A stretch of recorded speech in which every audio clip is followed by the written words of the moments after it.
오늘 82번째입니다. 기도로 맺어가는 하늘나라 열매. 기도로 맺어가는 하늘나라 열매. 이러한 제목으로 말씀 같이 한번 나누겠습니다. 아시다시피 제가 이곳에 개척을 시작하고 한 3, 4년 정도 조그마한 텃밭을 일궜습니다. 어릴 때 해본 기억도 조금 어렴풋이 있고, 또 주위에 농사를 잘 짓는 어르신들도 도움을 좀 주셔서 텃밭을 조금 일궜습니다. 상추라든가 고추, 토마토, 배추, 무, 감자, 고구마 이런 것들도 좀 심어봤습니다. 그래서 고구마 같은 경우에는 우리 주일학교 학생들이 좀 있어가지고 야 마음대로 캐라 해서 체험학습처럼 집에도 좀 가져가게끔 하고 작년까지도 그렇게 했었습니다. 네, 제가 고구마를 키우면서 한 가지 알게 된 것이 있는데, 여러분 고구마는요 모종을 하잖아요. 그죠? 모종을 하는데 참 재밌습니다. 그냥 고구마 줄거리 같은 거 하나 이렇게 쑥 박아 놓잖아요. 다른 걸 특별하게 하지 않고. 그런데도 고구마가 잘 자라는 거 보면 참 대단합니다. 재미난 거는 고구마 줄거리 같은 걸 하나 이렇게 푹 박아 놓는데요, 얼마 지나지 않으면 그 줄거리 하나에서, 그죠? 다른 줄기가 나오고 다른 줄기가 나와가지고 엄청나게 풍성하게 되어져요. 심지어는요 밭을 다 뒤덮어요. 고랑이 어딘지도 모를 정도로 고구마 순이 나와가지고 잎이 나와가지고 밭을 다 뒤덮는단 말이죠. 근데 한 번은 동네 아주머님이 저한테 와가지고 그러는 거예요. 아이 목사님, 이거 순을 좀 따주셔야 된다는 거예요. 고구마 순을. 정확한지는 모르겠지만 당신이 경험상 이야기하시는 건데, 고구마는 솔직히 여러분 땅 위에서 열매가 맺는 겁니까? 땅 속에서 맺어지는 겁니까? 당연히 땅 속에서 맺어지는 거 아닙니까? 아무리 땅 위에 고구마 줄거리가 많고 잎이 무성하다 할지라도 자칫 잘못하면 그걸 안 따주면 어떻게 되겠어요? 땅 속에 있는 고구마 열매가 충실하지 않을 가능성도 있는 거 아닙니까? 가끔 이렇게 보니까, 저도 시골에서 어릴 때 보니까 어머님이 뭘 해주셨냐면 고구마 줄거리 삶아가지고, 그죠? 찌개도 끓여주시고 나물도 무쳐주시고 했단 말이에요. 아, 그럴 수도 있겠다 진짜. 그래가지고 성도님들도 따가시라 그러고 다니시는 분들도 따가시라고 말씀을 했단 말이죠. 여러분 오늘 본문 말씀도 비슷한 것이죠. 아무리 고구마 줄거리가 풍성하게 많이 있다 할지라도 잘못하면 고구마 알맹이는 작을 수도 있는 것이죠. 무화과 나무가 있는데 이파리가 아무리 무성하더라고 할지라도 뭐가 없을 수도 있다는 거예요. 열매가 없을 수도 있다라고 하는 것이죠. 그런데 예수님께서 오늘 본문에 보니까 시장하셔가지고 예루살렘 성에 들어가셨는데 무화과 나무 잎이 무성하니까 말이죠. 그죠? 잎이 무성하니까 야 열매가 있겠다 기대감을 가지고 갔는데 말이죠. 열매가 있어요 없어요? 없는 거예요. 그래서 예수님이 어떻게 했다는 거예요? 저주를 했다는 것이죠. 그랬더니 그 무화과 나무가 말라 비틀어져 가지고 죽어버리게 됐다 이 말이죠. 근데 여러분 우리는 알고 있습니다. 어렴풋이 지금 히타가 돌아가는 것 같아요. 더우세요? 아니 더우셔서 히타 틀으신 거냐 말이죠. 추우신 거예요? 지금 막 헷갈리시는 거예요? 더우시죠? 냉방으로 좀 잘 봐주시면, 리모컨으로 틀으시면 그냥 끄실 수 있습니다. 지금 히터 들어왔어요? 냉방이에요? 알겠습니다. 조금만 기다리시면 더워하시는 분들이 계시는 것 같아서. 자, 유대는요, 팔레스타인은요, 우리가 아는 것처럼 지금 6월절 절기를 지키고 있잖아요. 여러분 6월절은 4월 달이에요. 근데 우리가 아는 것처럼 4월 달에는 무화과 나무 열매가 맺혀지지를 않습니다. 보통은 6월 이후에요. 아니 그러면 예수님께서 열매가 없고 수확기도 아닌데 왜 무리하게 요구를 하셔가지고 열매가 없다고 해가지고 그냥 그냥 가시든지 하시면 되는데 그 나무를 저주해 가지고 말라 죽게 하느냐, 이 말인 것이죠. 뭔가 좀 안 맞는단 말이죠. 근데 여러분, 오늘 말씀 21장 전후를 잘 보시면 영적인 교훈이 있는 것입니다. 첫 번째는 우리가 알아야 될 게 뭐냐면, 무화과 나무라고 하는 것이 이스라엘에 가보면요, 정확하게 수확기가 2번이 있습니다. 2번이. 첫 번째는 우리가 아는 것처럼 6월 달에 맺어지는 나무 열매가 있는 것이고, 더 풍성한 수확은 몇 월 달에 하냐면 8월 달에 합니다. 8월 달에. 그러면 6월 달에 달리는 열매는 뭐고 8월 달에 열매 맺는 그 열매는 뭐냐, 이런 것이죠. 4월경에 맺어지는 그 열매, 그래서 6월 달에 수확을 거두는 것은요, 한 해를 지난, 추운 겨울을 지난 옛 가지에서 4월 달부터 열매가 달립니다. 근데 그 열매는 맛이 좋은 열매가 아니에요. 풍성한 열매가 아니에요. 이름을 어떻게 칭했냐면 파가라고 하는 열매입니다. 파가. 4월 달부터 달리는데 6월 달에 추수를 해요. 근데 맛이 좋지 않고 묵은 열매 같은 그러한 열매인 것이죠. 자, 그러면 새해가 돼서 새로 난 가지에서 열리는 그러한 열매는 어떤 열매냐? 이름이 이렇게 돼 있어요. 비쿠라라고 하는 열매예요. 비쿠라. 이 열매는 8월 달에 수확을 하는데 아주 맛이 좋은 그런 열매다라고 하는 것이죠. 자, 그럼 예수님이 4월 달인데 6월절 절기를 지키려고 성전에 들어왔는데 시장에서 무화과 나무 잎을 봤으면 어떤 열매가 달려있는 거예요?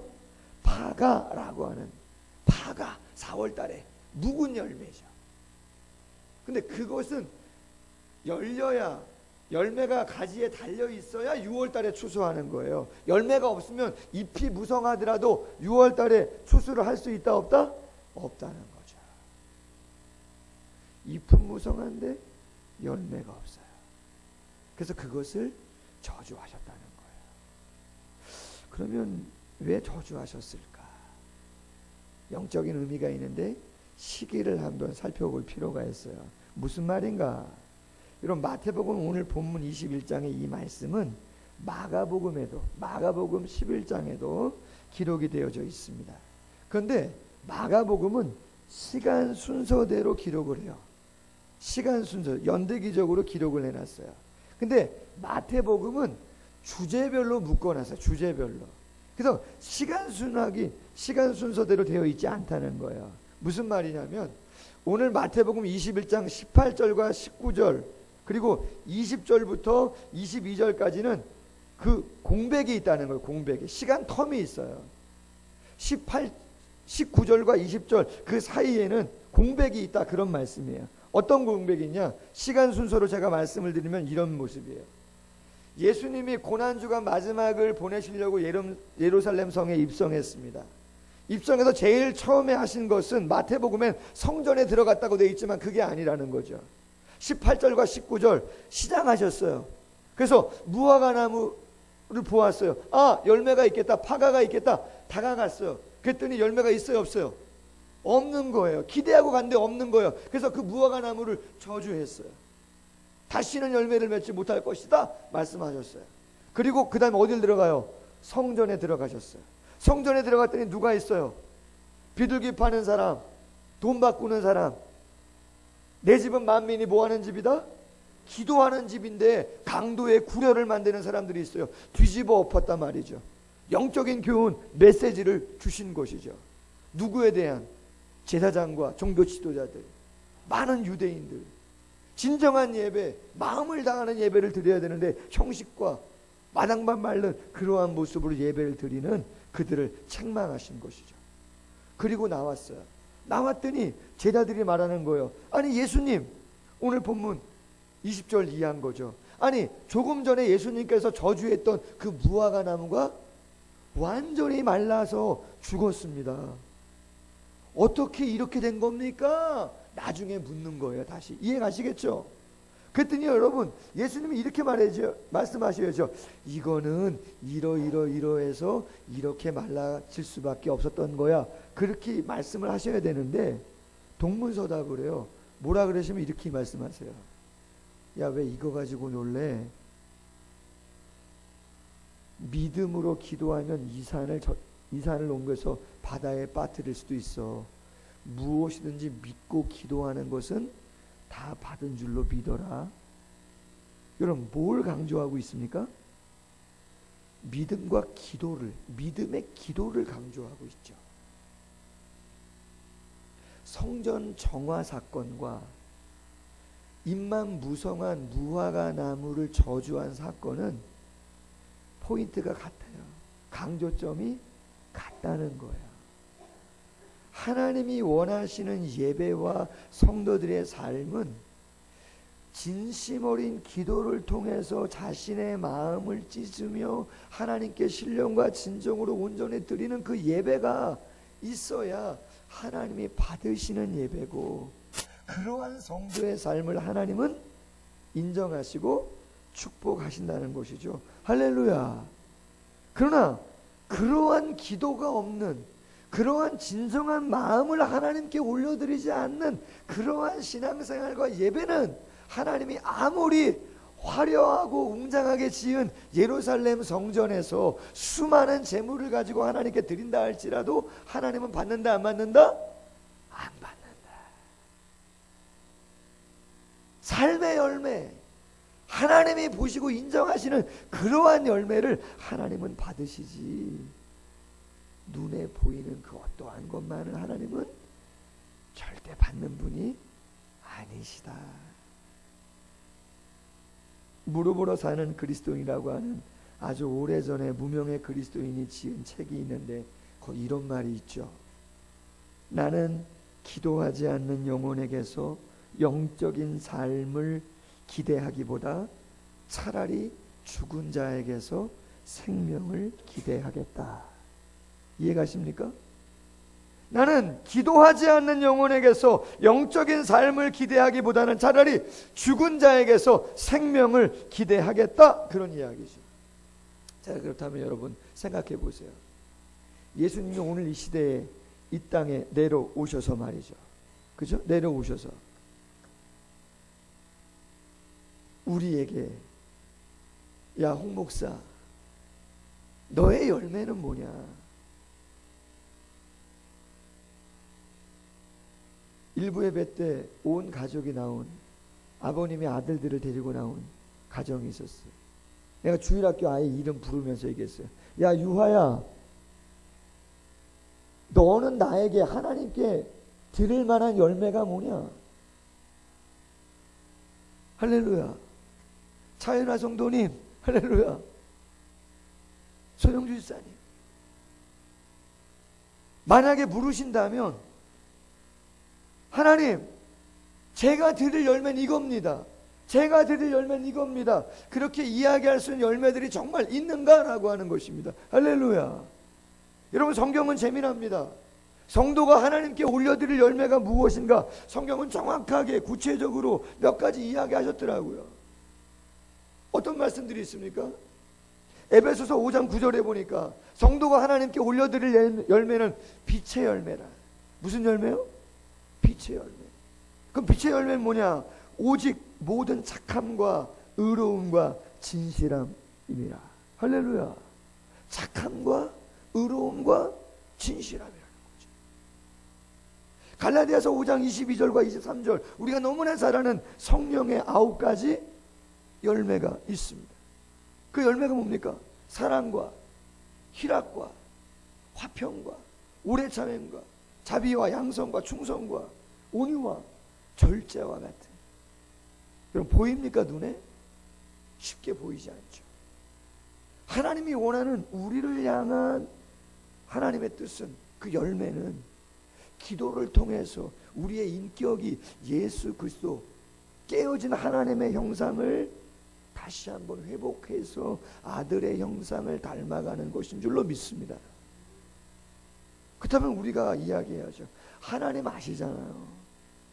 제가 사춘기를 어떻게 보냈는지, 제가 세상에서 예수님 알지 못할 때 어떻게 망나니로 지냈었는지, 내 아내가 그렇게 새벽을 깨우고 그렇게 교회에 가서 봉사하고 헌신할 때 내가 얼마나 핀잔을 주면서 내가 얼마나 못되게 했는지.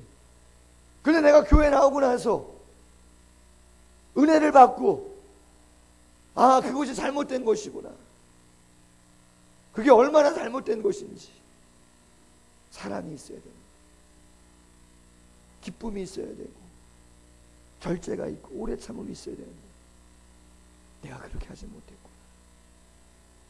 모든 착함과 모든 의로움과 모든 진실함이라고 얘기하는데 내가 세상에서 당신을 모를 때는 그렇게 살았지만 하나님 아시지 않냐고 이야기했어야 되는 거죠.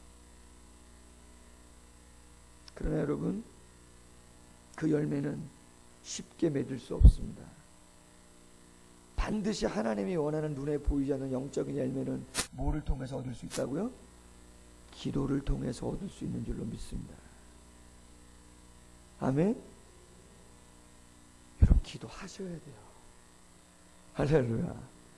제가 제자 훈련할 때 이번 마지막 3권 작은 예수가 되라를 하면서 제가 수요반 또 목요반도 말씀드렸어요. 과잠을 체크하는 게 있어요. 예습하셨습니까? 큐티 하셨습니까? 기도하셨습니까? 예배는 어느 예배 참석하셨습니까? 제자훈련 남는 것은 내 스스로 큐티 책을 펼칠 수 있는 습관이 들으셨다면, 그리고 내 스스로 새벽인 예배든 금요 기도회든 어떠한 기도의 시간을 하나님 앞에서 정기적으로 갖는 그 시간을 갖고 애쓰는 기도의 소통이 되어진다면 그분은 예수 그리스도의 제자로서 눈에 보이지 않는 하늘의 열매들을 풍성하게 맺어 갈 수 있는 줄로 믿습니다. 내 집은 만민이 뭐하는 곳이라고요? 기도하는 집이다.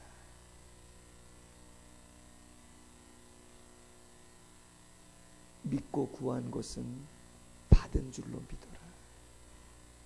너희가 이곳에서 믿음으로 기도한다면 어떠한 것이든 응답하겠다. 앤드루 머레이라고 하는 신학자가 기도생활이라고 하는 책에서 이런 말을 했습니다. 세상에 수많은 그리스도인 일꾼들이 더 큰 영향력을 미치지 못하는 이유는 딱 하나다. 딱 하나. 기도하지 않고 일하기 때문이다. 그들은 서재의 연구와 교회 일에 열심히 매달리고 설교와 사람들과의 대화에 정성을 쏟지만 끊임없는 기도가 부족하다. 성령의 확실한 약속과 위로부터 오는 능력의 통로인 기도가 없다. 강력한 영적 삶이 부족한 이유는 다름 아닌 기도하지 않는 죄이다.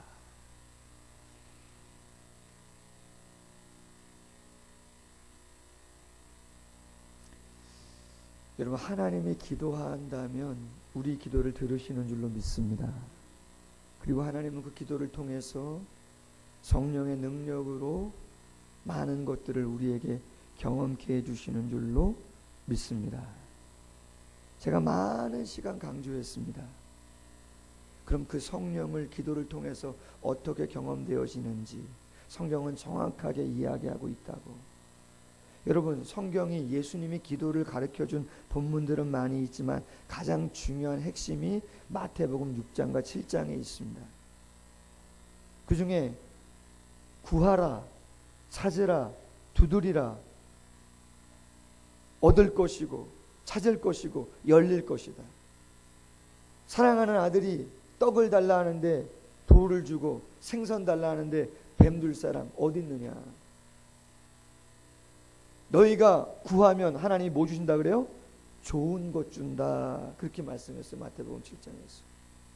그런데 성경은 다 짝이 있듯이 마태는 좋은 것이라고만 이야기했지만 누가는 뭐라고 이야기합니까? 누가복음 11장 13절에서 이렇게 말합니다. 너희가 악할지라도 좋은 것을 자식에게 줄 줄 알거든 하물며 너희 하늘 아버지께서 구하는 자에게 따라해 보세요. 성령을 주시지 않겠느냐. 아멘.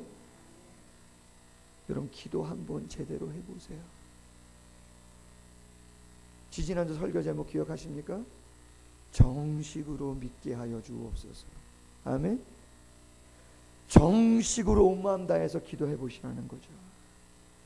하나님 우리 안에 계시는 성령을 움직이셔서 내 힘으로는 감당할 수 있는 일들을 감당하도록 하나님께서 역사하시는 줄로 믿습니다. 제가 지난주에 간증거리를 하나 들었습니다. 어제도 확인을 좀 했는데요. 우리가 2주 전에 특세를 했잖아요. 상반기 한번 하반기 한번 늘 한 주간씩 합니다. 어떻게 할까 고민하다 시찰의 목사님들 가운데 개척하셔서 성장하고 있는 교회 목사님들 한 분 한 분씩 5분을 모셨고 기도 카드를 만들어서 성도님들 기도 제목 꼭 쓰셔서 그분들이 안수하고 저도 안수할 거니까 꼭 적어 오셔라. 그래서 요일마다 각 주관하는 기관 성도님들 안수를 했습니다. 여러분 모르긴 몰라도 나오지 못한 분들 좀 손해 보셨을걸요? 왜 그런가? 한 집사님이 고향에 동창이 있다고 합니다. 소중하게 아끼는 사람인데 젊어요. 아마 30대 정도 안 되겠나 후반에. 그런데 몸이 아프다고 담이 들렸다고 그랬다는 거. 담이 들렸다. 그러냐? 너무 아파서 병원을 갔어요. 안 되겠다. CT를 찍었더니 몸 안에 혹이 조금 있는 것 같다는 거죠. 대학병원 가셔야 된다. 대학병원 갔죠. CT를 찍었어요. 그랬더니 한 개만 있는 게 아니에요. 여기도 하나, 이쪽에도 하나, 그리고 이쪽에 갑상선 쪽에도 뭐가 하나 보였다는 거죠. 수술해야 된다. 그래서 서울의 삼성병원에 왔어요. 검사를 해봤더니 진짜 그렇게 되어 있는 거죠. 그래서 시술 갖고는 안 되고 개복해서 여기서부터 여기까지 배를 갈라서 수술을 할 수밖에 없었던 거죠. 그럼 제가 예전에 맹장 수술을 한번 했었는데요. 맹장 수술 별거 아니라 그랬잖아요. 해보신 분들 아파요, 안 아파요? 죽겠어요. 안 아프시다고 하는 분들도 있어요. 안 아픈 분들 제가 보기는 봤어요. 제가 너무 아파서 정말 막 이러고 있는데요. 새벽 2시인가 3시에 초등학교 3학년짜리 남자아이가 맹장 수술로 들어왔는데 걔는 아무것도 안 아프대. 제가 얼마나 민망했는지. 사모가 옆에 있는데 제가 꾀왕 부리는 것 같아가지고 얼마나 미안했는지 민망하고 말이죠. 제가 전신 마취 5번 해봤잖아요. 수술을. 근데 여러분 어떤 수술이든지요. 수술은 수술이에요. 여기서부터 여기까지 배를 갈라가지고 그걸 열어서 수술을 하는데 아무리 무통을 맞고 진통제를 맞아도요. 아프죠. 아무리 젊어도. 근데 간증거리가 뭐냐. 우리 교회 집사님이 얼마나 사랑하는 분이면 소중하게 여기는 분이면 기도 제목 카드 특세에 수술 잘 되고 회복되고 너무 어렵지 않도록 기도 제목을 낸 거죠. 제가 그 기도 제목을 보고 깜짝 놀랐어요. 솔직히요. 다른 기도 제목은 없고 목사님이 안수하고 저도 뜨겁게 기도하고 주중에 이야기를 들었고 어제 직접 들었는데 전화했어요. 괜찮냐? 늘 아프다고 했었는데 안 아프시다는 거죠. 할렐루야? 안 아프시다는 거예요. 야, 어떻게 안 아프냐? 언제부터? 언제부터? 야, 내가 우리 교회 특세가 있었는데 내가 기도 제목에다 네 이름 쓰고 중보기도 제목을 놓고 안수기도 받고 우리 목사님도 기도해 줬는데 가만히 맞춰보니까 그 타이밍이 거의 맞는 거예요. 할렐루야. 여러분 손해볼 수 있어요? 없어요? 손해볼 수 있어요? 여러분 기도 안 하시면요. 신앙생활은 기도로 열어가는 것인 줄로 믿습니다. 어제 사춘기 부모교실이 우리 교회에서 있었습니다. 여러 가정 세미나가 있었지만 소그룹으로 가정 세미나를 연 건 처음입니다.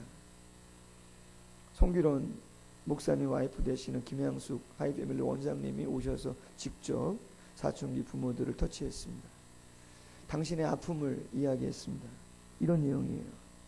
당신의 자녀 중에 아들이 둘이 있는데 둘째가 늘 착하게 자랐다는 거죠.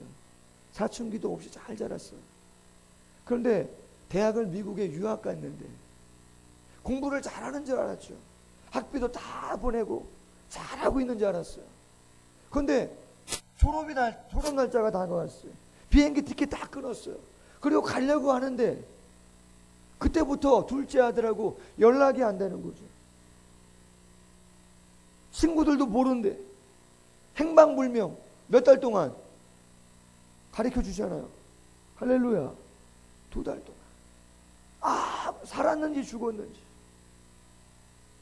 가봤더니 공부를 하나도 안 한 거죠. 그냥 논 거예요. 2달이 지났어요. 들어왔어요. 고국에 나눠오겠대요. 거기서 직장 잡고 생활하겠대요. 여러분, 미국 사람도 아니고 더군다나 고등학교만 졸업하고 취업하는 게 여러분 쉽겠습니까? 좋은 직장? 쉽지 않죠. 생계를 꾸려가는 것도 어려웠습니다. 너무 말라갖고 피폐해져갔죠. 도저히 안 되겠어서 들어와라. 그 정도 고생했으면 됐다. 들어왔어요. 아무것도 안 합니다. 근데 이 아들이 교제를 했어요. 어떻게? 자매가 똑똑한 자매랍니다. 그래서 어린 나이지만 결혼을 하겠다고 허락해달라고 허락을 해줬어요. 청첩장도 찍었어요. 내일이 결혼식이에요. 근데 오늘 전화가 왔어요. 누구에게? 며느리 될 사람, 신부 될 사람한테. 뭐라고? 결혼 못하겠답니다. 결혼 못하겠대요. 거식증. 결혼을 못하겠대요. 청첩장 다 돌려놨는데 한국의 최고의 가정사역자인 그 목사님과 사모님의 아들이 결혼 못했어요. 또 집과합니다. 운동생활 아무것도 안 합니다. 또 격려하고 또 격려. 공부를 좀 해보겠다. 직접 가지는 않고 여기서 인터넷으로 학점 은행제를 통해서 학위를 내가 이수하겠다. 수업료는 비싼데. 그래서 모든 강의 이거 다 모아서 뒷바라지 했어요. 근데 결국 또 학위를 못 맞췄어요. 여러분, 이 사모님이 그 아들을 어떻게 감당했겠습니까? 어떻게 사랑을 하고 어떻게 희락 기뻐하고 사랑과 희락과 화평 그 평안한 마음을 어떻게 유지합니까? 할렐루야. 양평 하이패밀리 청란교회 청색으로 지어진 세계에서 가장 작은 아담한 교회가 있는데 밤마다 때마다 그 교회에 가서 한없이 통곡하고 울고 감당하면서 이 아들 좀 살려달라고. 할렐루야. 그때 붙잡았던 말씀이 요한복음 13장 1절 유월절 전에 예수께서 자기가 세상을 떠나 아버지께로 돌아갈 때가 이른 줄 아시고 세상에 있는 자기 사람들을 사랑하시되 따라해 보세요. 끝까지 사랑하시니라. 하나님 포기하지 않도록